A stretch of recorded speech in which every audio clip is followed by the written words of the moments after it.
Is the mic on? Episode 141. What's wrong with Orny Adams? I can hear the leaf blowers already. Well, here's the good news. We got rain. Los Angeles got rain. A lot of rain.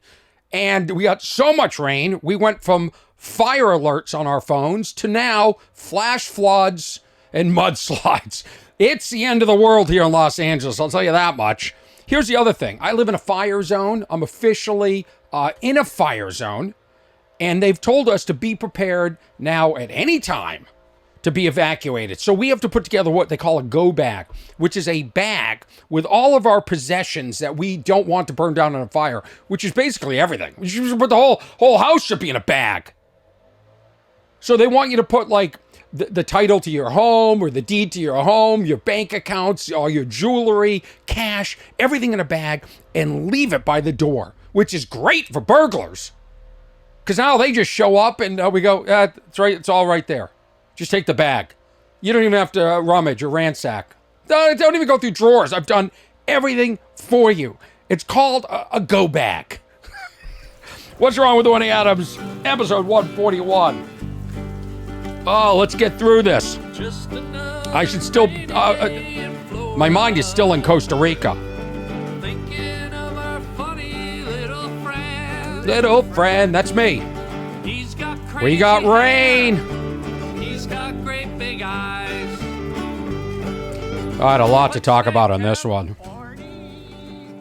Let me talk about, I almost got attacked again by another animal on vacation.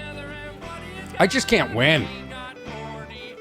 I think I just don't like bodies of water anymore. I think that's what it's come down to. Yeah, I just want to be in Costa Rica. Let me tell you what happened to me in Costa Rica. Let's bring this way down. It really changed the way I think. It has transformed me in the way I think. Forever, I think. You know, the reason people don't do drugs is, one reason is they don't want to know how great it is.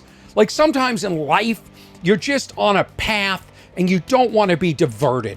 You don't want to know. Like if you see me on stage since I got back from Costa Rica, I'm just relaxed. I'm just like chill. And, you know, it doesn't seem to really work for somebody like me. I need to be high strung.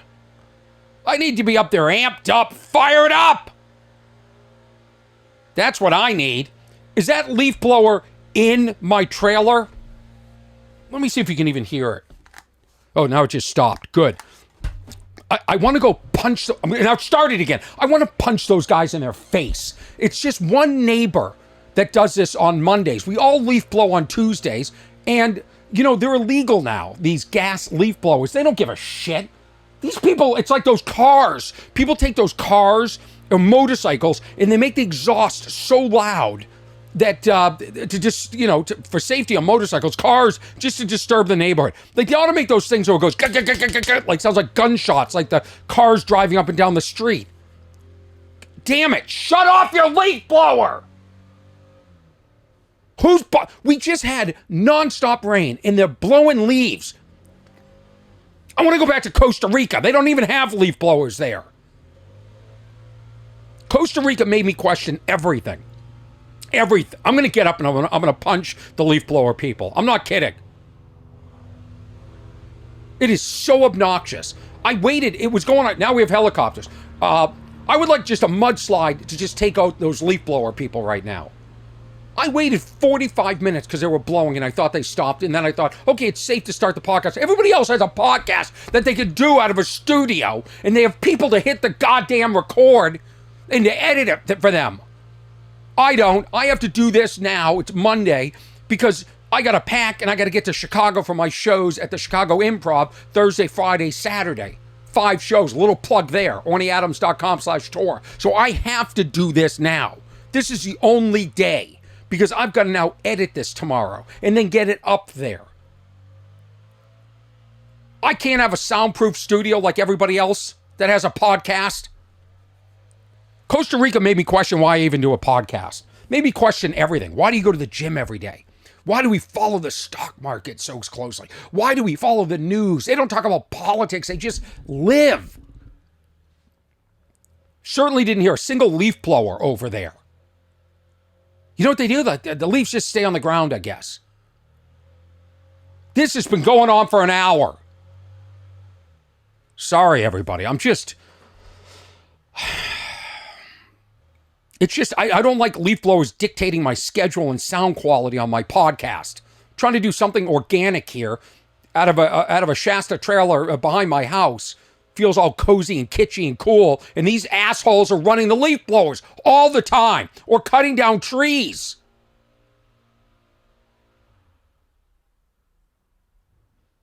I'm gonna stick my head out and yell in a minute. It's unbelievable. Anyway, I was saying before this that I'm since I got back from Costa Rica, I've been really mellow, and I think that just expired in 1 second. In 1 second. Oh, look, I have a new T-shirt. Look at this. This is it says Orny Adams. It says "Keep on Laughing, Orny Adams." Designed by a great graphic designer named Norman Kiers. Look at it. He designed this. How cool! It's a tribute to Keep On Truckin'. In fact, we have Keep On Laughing trucker hats. I'm going to show this all on my website now. And I just beg you not to do what I'm doing right now, which is wear the Keep On Truckin' shirt and the Keep On Truckin' hat. Then you look like a dork. Actually, this is what the waitstaff should wear at the Chicago Comedy Club this weekend when I'm there in Schaumburg and in the basement of the mall. So what I'm saying is, do I need to sit here and have near heart attacks and aneurysms and stuff like that over a leaf blower while doing a podcast? Or can I just go live on a beach in Costa Rica and enjoy my life finally? Can I do that? Even though I've since found out that they have crocodiles in the water there in Costa Rica. You know, I don't want to be the gringo eaten by a crocodile while on vacation. I don't want to be that headline. You know, I go in the water. I enjoy the water because I think the water is... I don't know. I see other people. I see a beach of hundreds, if not thousands of people in the water not thinking about it. I go into the water just so I can say I was in the water. But the whole time I'm thinking, I'm looking around for like sharks. Now, one thing I do is I never go out further than the furthest person because I think the shark's going to get them first. I calculate when I'm in the water, I'm doing calculus on who will be attacked by the shark. I put myself in a position where I think I'm least likely to be attacked by the shark. I did this. I set up. So I go in an area where I have the decoys for the sharks to eat. I didn't know there were crocodiles. So somebody wrote me, a guy, he used to be a writer for The Tonight Show. He wrote for several comics, listens to my podcast. He actually lives in Nicaragua. And he's like, you got to come here. Better than Costa Rica. I go, I don't know. That feels unsafe, Nicaragua. Feels like a war could break out at any time, and then my country can't get me out. He said, oh, and be careful in the water because they're a crocodile or whatever the Spanish word is. He goes, so if you see what looks like a coconut floating in the water, it's not a coconut. I go, you got to be kidding me. So now I'm going to be attacked by a shark and a crocodile. Like, who's going to get me first and who's going to finish it? And when I was there, I was setting up decoys for sharks. I wasn't even thinking about the mobility of a crocodile. Now I got to take that into consideration. I got to study the crocodile. Do they have otters? Are there sea otters there too? I mean, we all remember when I was in Sedona, I nearly lost my life to sea otters, unbeknownst to me. They were tacitly swimming in the background. I thought they were safe. They're not. They're very cruel animals.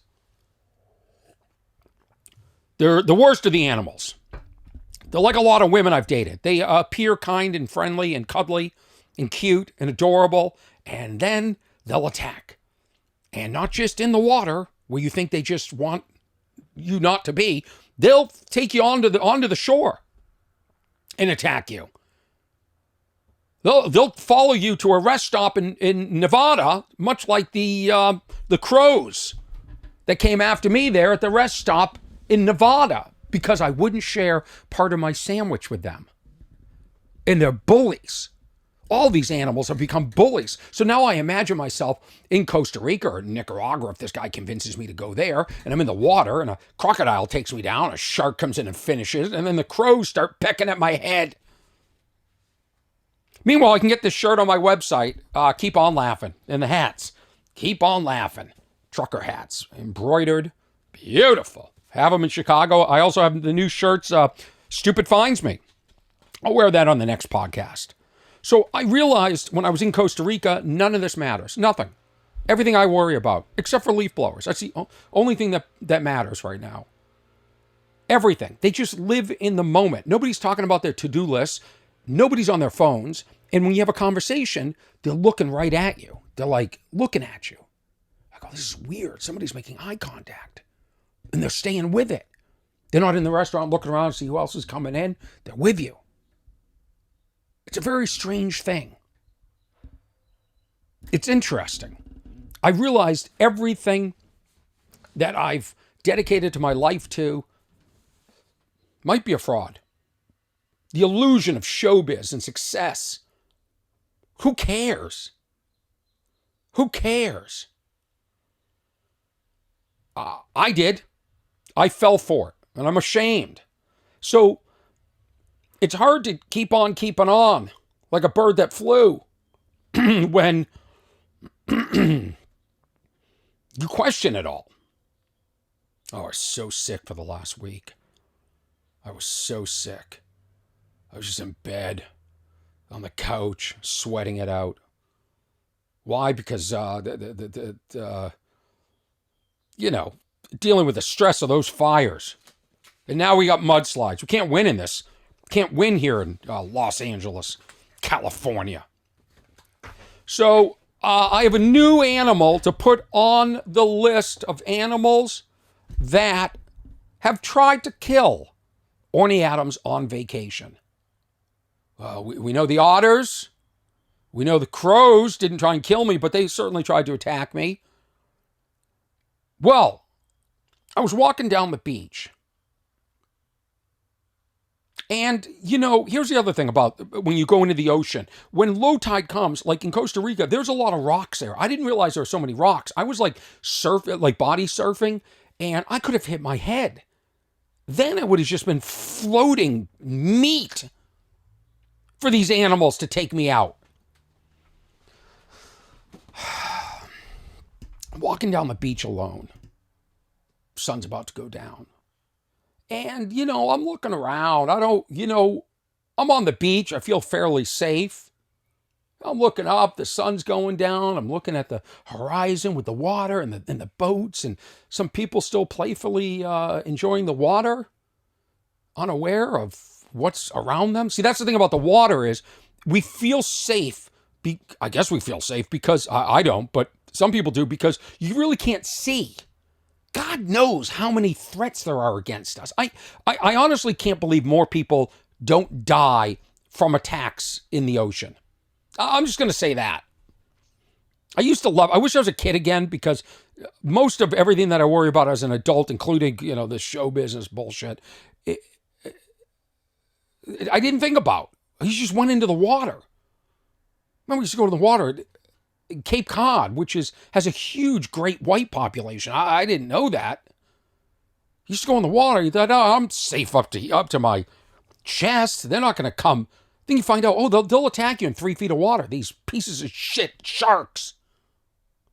Well, I've never enjoyed the ocean since. So I'm walking down the beach. I'm on vacation, finally trying to enjoy my life. Trying to disconnect from everything that's going on in Los Angeles.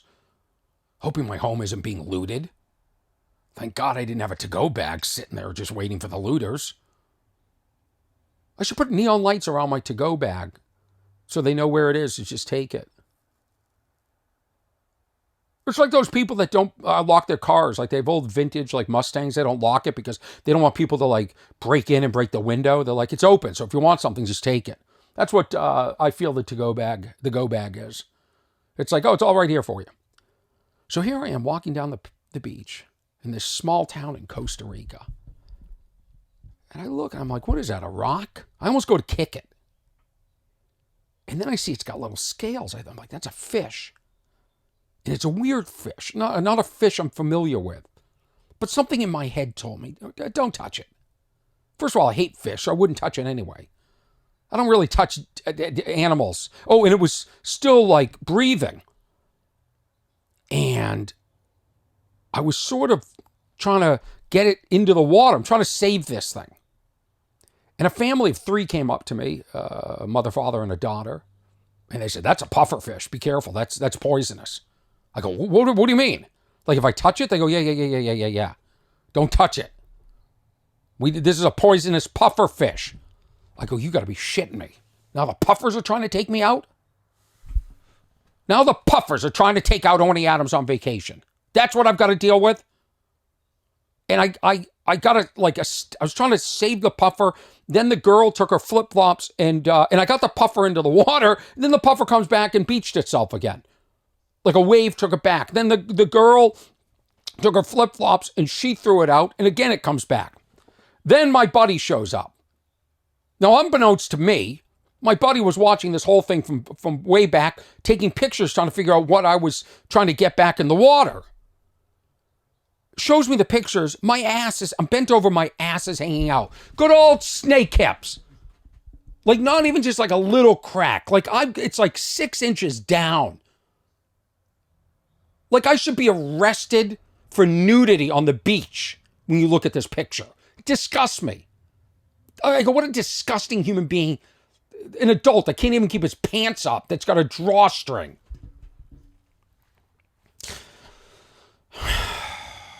So then he comes, he decides he's going to get the puffer. Now there's 5 of us trying to get the puffer in the water. Of course, I'm sure most people trying to save the puffer are going to eat fish for dinner. So deal with that contradiction. We're going to work so hard to save the puffer, but they're going to be, that family through eating fish in 3 hours. Such a contradiction. So now I've been researching the puffer. There's a lot of different puffers. But yeah, sure enough, if you touch some puffers, they've got these scales, like these bones coming out of them. And needles almost. And when they puff, they come out almost like a, what do you call those things? Something. That we got them on land too. Porcupine. In fact, why aren't they called a porcupine fish? Who named the puffer? A stupid name. Because it puffs up? It's also got porcupines. So we tried to get in the water. We couldn't. But again, now, if I go back to Costa Rica, I got to think that there's puffers.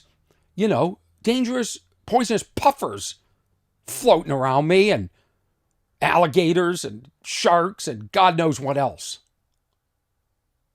I don't know if I want to go back to Costa Rica. Maybe I want to stay here and just obsess about my career and what I have and don't have and all my possessions. We are by the way, Americans are such consumerists. We just love to consume. We gotta consume all the time. Gotta be buying. Buy. Gotta have deliveries. Did the delivery come? Gotta order something. You gotta fulfill our soul. Gotta have new outfits. Blah.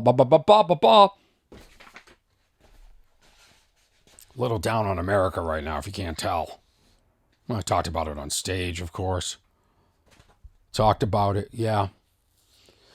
Okay, here's some more news to support the theory that I've had all along. Smartphone use leads to hallucinations, detached from reality, and aggression in teens as young as 13. Smartphones are making teenagers more aggressive, detached from reality, and causing them to hallucinate, according to new research.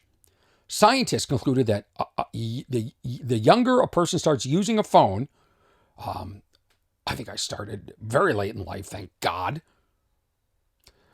more likely they would be crippled by a whole host of psychological ills. After surveying 10,500 teens. Why not just 10,000? Why did we feel the need for the extra 500? Because then if I was reading this article, I could just say 10,000 teens. Now I got to say 10,500 to be accurate. We couldn't round up to 11,000. Surveying 10,500 teens between 13 and 17 from both the U.S. and India for the study. Now, why are we studying it? Why did we pick India for the other country? Are we like the Indian? Are the Indian youths much like ours? Quote, this is from a doctor. People don't fully appreciate the hyper-real and hyper-immersive screen experience can blur reality at key stages of development. Oh, trust me, I do, psychologist Dr. Nicholas Kardaras, who was not part of the team, but he was talking about the study. This was in the Post, by the way. Their digital world can compromise their ability to distinguish between what's real and what's not. A hallucination by any other name. So, yeah, you know, I'm seeing so many deep fakes. Seeing people jumping off buildings that really aren't jumping off buildings, or car wrecks that are part of some game, like video game. Like, I don't know what is real and what isn't anymore. And I have to read the comments to see if it's fake. So if I was just scrolling, you know, like I've become like if I see violence on TikTok or Instagram, which is pretty much all day, I've become a nerd to it. Like, it doesn't bother me. And that's sad. And then that becomes a reality. You're stuck in your phone. That's what kids do. They're stuck in they were raised by phones. It's the new pacifier. And adults have phones as pacifiers too. They've got their little digital pacifier in their mouth. As they sit there waiting for their friend to show up for lunch, they got to have their digital pacifier looking at their phone all the time. I'm guilty of it too. Though I'm usually doing business. A staggering 37% of 13-year-olds reported experiencing aggression, compared to 27% of 17-year-olds. So it's gone up 10%. Frighteningly, 20% of 13-year-olds say that they suffer from hallucinations, compared to 12% of 17-year-olds. So that's 8% more. Whereas today's 17-year-olds typically got a phone at age 11 or 12. Today's 13-year-olds got their phones at age 10. So the age of kids getting their phones is earlier and earlier. And if I ever had kids, I wouldn't give them a phone. And then they can hate me for it. And then they can blame me for everything that's wrong in their life. Oh, what's wrong with Orny Adams' kids? He didn't give them a phone. And then they were losers in school. They were the only kids that didn't have a phone. I don't even know why these kids need a phone. So they can go on social media and see what parties they're not invited to? I mean, I read what's going on with violence in school because of the phones, right? So a fight used to break out and it used to settle. Now a fight breaks out and an alert, much like the mudslides and fires here in Los Angeles, goes out to the kids and goes, there's a fight in the cafeteria. All the kids show up to watch the fight in the cafeteria. They block the doors so the teachers can't get there. This is because of the phones. And now that's part of probably the aggression from these kids getting their phones when they're 10. Shouldn't get their phones until they go to college. Go to college, get a phone. Or graduate from high school, you get a phone. A majority of the teens polled said that they had feelings of hopelessness, guilt, anxiety, and unwanted strange thoughts. More than 40% reported a sense of detachment from reality. 40% of teens feel detached from reality because they've got a fake reality in their phone, which I guess is now the new reality. 40% reported a sense of detachment from reality, mood swing withdrawal, and traumatic flashbacks. And feelings of wanting to hurt themselves. I mean, it's sad. It's sad. Detachment from reality, that's for us adults. That's why we go to Costa Rica, to detach from reality. We don't want reality anymore. This is sad, these kids. I feel bad. I feel bad. Still can't stand it, but I feel bad. This world. It just feels like, oh, that's the other thing in America. Everything just moves faster. Faster. Get to the next activity. Move on. Clean the house. Get to the next activity.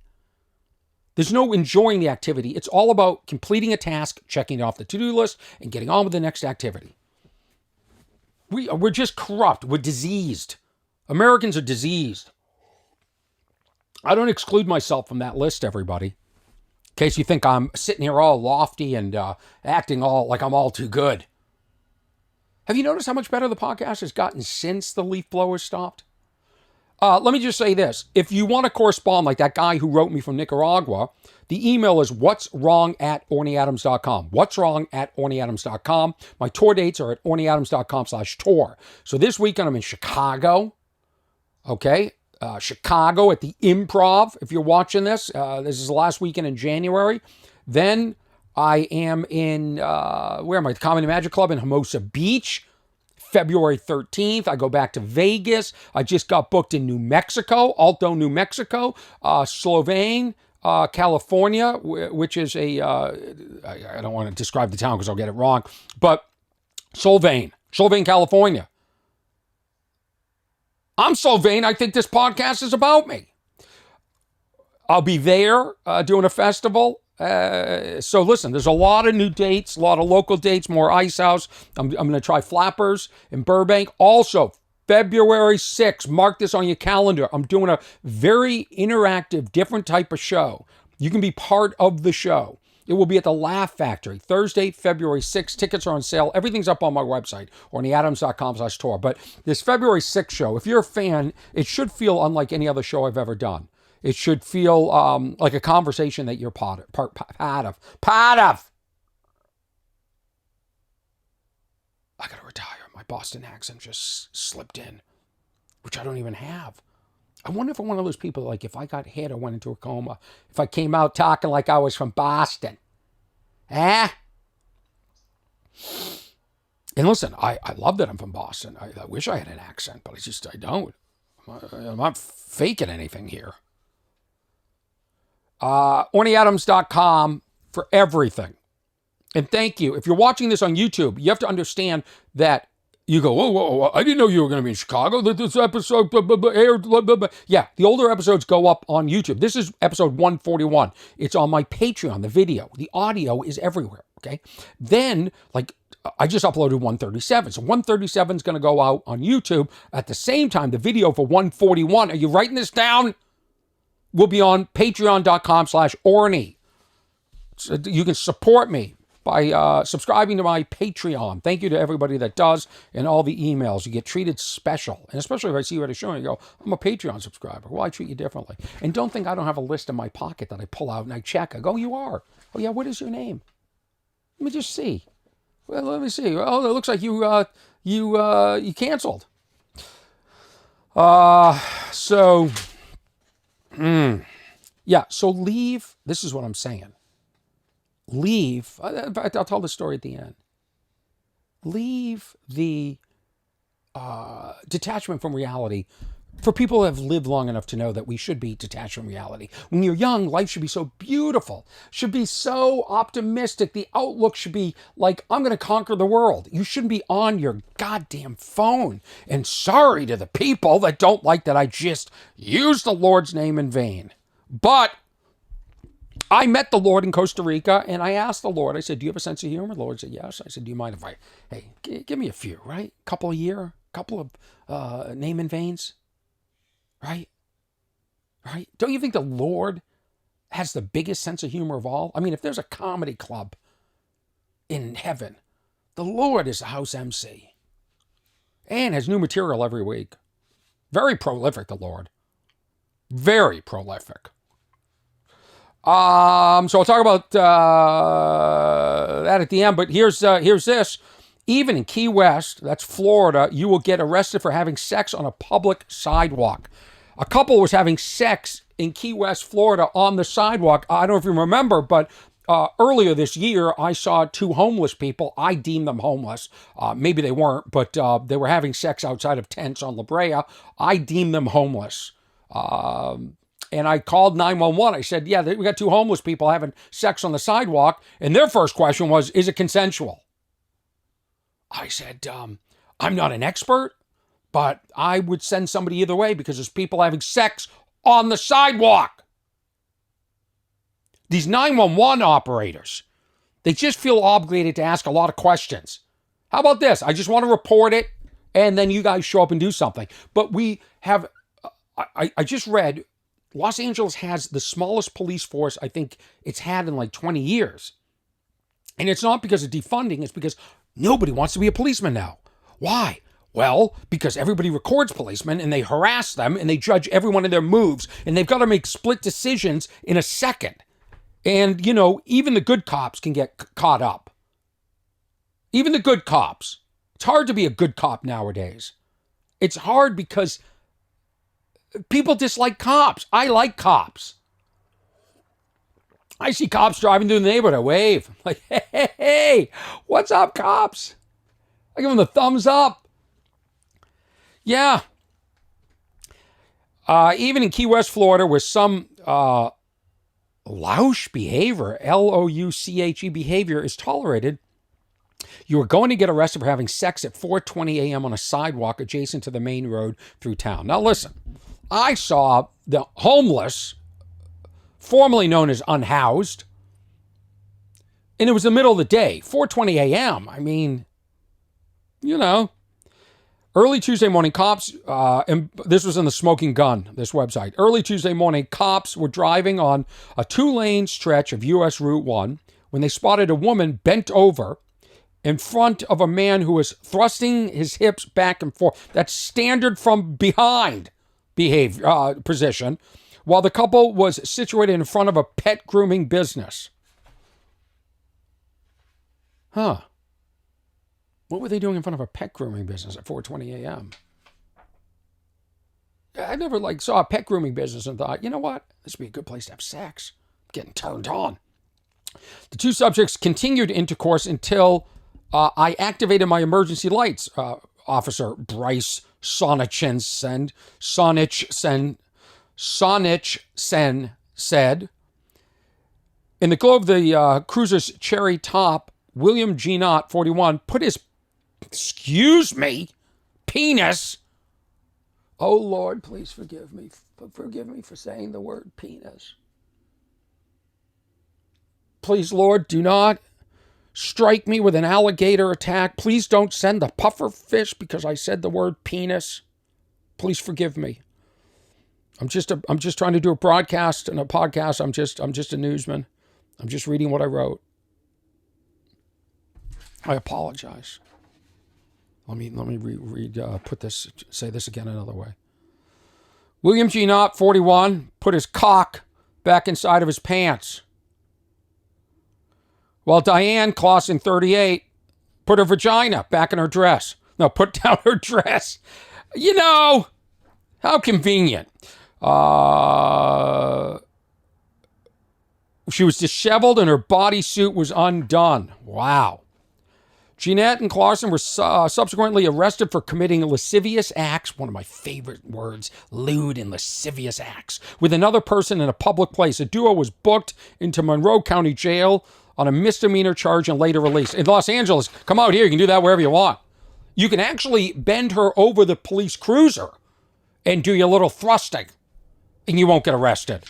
While the court and police records list Jeanette's address as Whitehall, Michigan. Oh, you don't come down from Michigan and pull that shit in Florida. He recently began a job in Key West Yacht Company, according to I wonder if he still has that job. He works as a server she works as a server in Key West and lives in nearby Stock Island, is a licensed esthetician and facial specialist. I bet if he was able to finish, he would have been one too. Well, I hope they don't do hard time. Hey now, I want to end on this because I've got to get to Florida. I've actually got to go to the Laugh Factory right now and shoot some promos for my Feb 6 show. But I want to say this because I've had this thought. I've been thinking a lot about my teacher that I ran into when I was back in Boston. My I want to say 5th grade teacher. And how she had dementia and couldn't remember me. But she couldn't remember her name. When I said her name, she'd been married and she couldn't remember her maiden name. And I thought, well, she's battling dementia. Even though it wasn't said, you could just see that look in her eye. It was really sad because she looked the same to me, but she wasn't all there. She was detached from reality. And yet, when I said my name, she remembered me for being a bad behaved student, which I was. Because in life, I've always felt that a couple of things. One, be interesting. Don't be boring. Boring is the biggest sin of all. When I met the Lord when I was in Costa Rica, and I asked for a couple of goddammits a year, And I asked him, do you really get upset about that? I mean, with everything that's going on, we got mass shootings, we got, we got leaders killing people, we got starvation and disease. Is the name in vain? Is that a little bit lower on the list than it used to be? And I don't want to tell you the answer, but I said to him, Lord, the biggest sin, which I'd like you to include and update, is being boring. Boring people are, to me, the biggest sinners. The biggest sin you can be in life is boring, uninteresting, sitting there just lapping it up, smiling, passive. Now, unless you have some sort of mental condition or whatever, and you can't help but be boring, but there's many people I know that are boring but capable of more than boring.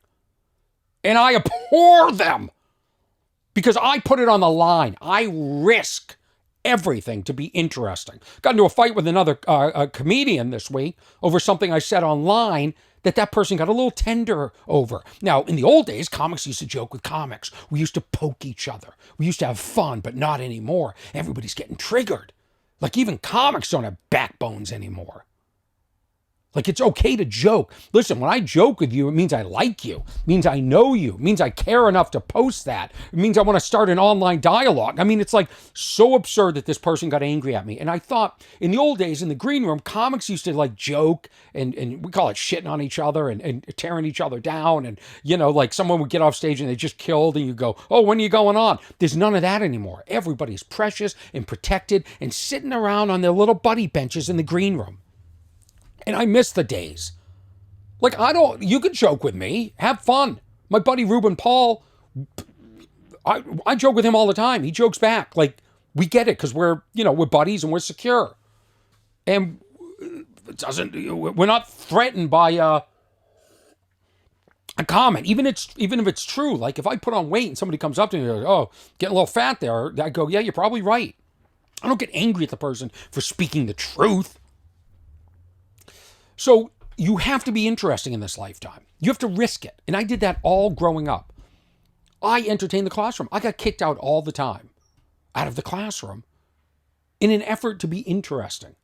I posted that thing online with the other comedian because there was something I'd said on a podcast that we were on together, and it actually came true.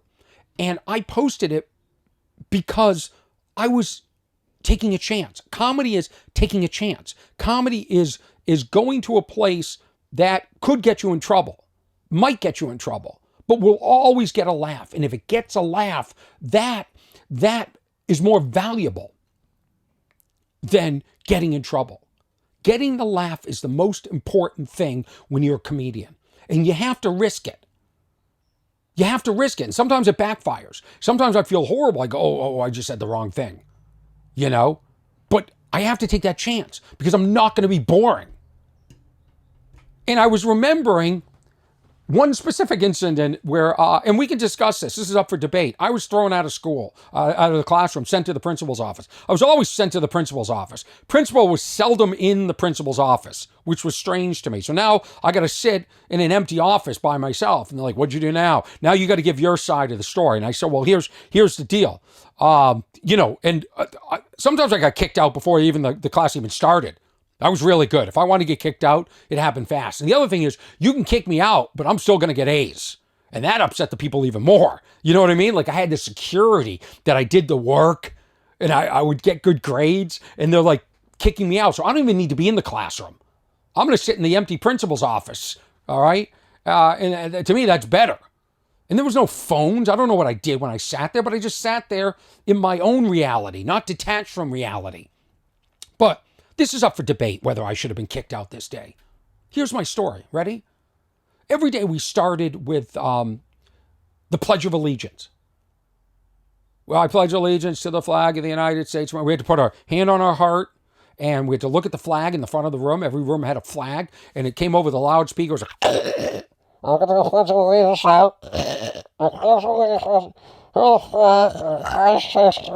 Meanwhile, you're trying to pass notes to chicks. You're trying to have fun. And then the first school I went to, which was named Adams School, I thought it was named after me. I was there until fourth grade. and I got kicked out. Mrs. Cook always kicked me out of class. Mrs. Cook kicked us all out of class so many times, we got her fired. Like, she was like over kicking us out. She'd make me sit in the hall. Like, it's a whole story, but we got Mrs. Cook fired. I don't know where Mrs. Cook is now. I feel bad, but at the time, felt like it was a necessary action we had to take because we were all being thrown out too much. But so it was like a contest who could get thrown out faster. So she had a bell on her desk that she would ring to get our attention. What am I, a dog? What do I want, of Pavlov's dogs? So we do the Pledge of Allegiance now. And we all have to stand up and start the day with a Pledge of Allegiance, very like a communist country. And then we'd sing, "My country, 'tis of thee, sweet land," which I like. I think it's a beautiful song.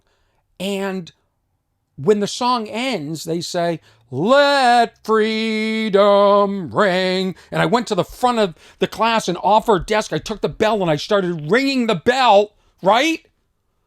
I got thrown out for that. I think I was making it more interesting. I made it interactive. I turned it into like a play. And I got thrown out. I got right to the principal's office for ringing the bell. You gotta be kidding me. But I wasn't boring, and that's all that matters. What's his name, Kev? Orny Adams, not boring. Maybe sent to the principal's office. And I might be sent to the principal's office again in my career. And if that happens, I'm going to Costa Rica with the puffer fish and the crocodiles and the peaceful way of life where things don't matter as much as they do here.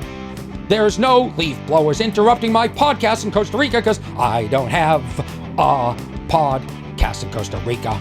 I can just sit on the beach all night. I can have a margarita because I have no shows at night. Da da da da da da da da da da. Nobody's criticizing me online when I'm in Costa Rica. It's so much better. I'm gonna move to Costa Rica. Nobody's on their phones in Costa Rica. Thank you very much, everybody. It's wonderful. I'm going to go right now and add more stuff to my go bag for the thieves to steal. We'll see you again for episode 142. What's wrong with Orny Adams?